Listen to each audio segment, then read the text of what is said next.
करते. आता पाहूया बातम्या विस्ताराने. पंतप्रधान नरेंद्र मोदी यांच्या अध्यक्षतेखाली आज झालेल्या केंद्रीय मंत्रिमंडळाच्या बैठकीत अनेक महत्त्वपूर्ण निर्णय घेण्यात आले.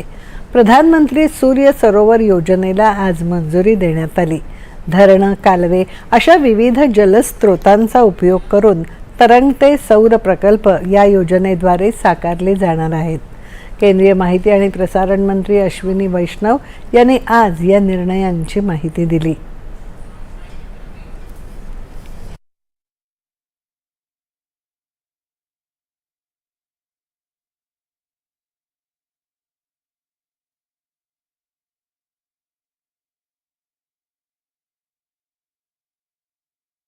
प्रधानमंत्री सूर्य सरोवर योजना में जितने वाटर बॉडीज हैं, डैम्स हो, लेक्स हो, कैनाल्स हो, उन सब का उपयोग करके जो solar power generation capacity create करना है उसका अप्रूवल लिया गया है आज.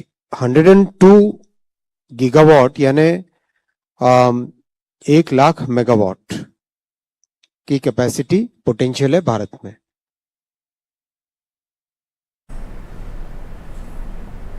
PM किसान योजनेला आणखी 5 वर्ष मुदतवाढ देण्याचा निर्णयही आज झाला. या योजनेअंतर्गत आतापर्यंत शेतकऱ्यांना 3,10,000 कोटी रुपयांचं वाटप करण्यात आलं आहे.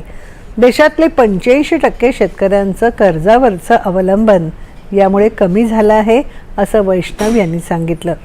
खेलो इंडिया योजनेलाही मंत्रिमंडळाने 5 वर्षांची मुदतवाढ दिली. आता या योजनेसाठी येणाऱ्या 5 वर्षात सुमारे 29,000 कोटी रुपये खर्च होणार आहे.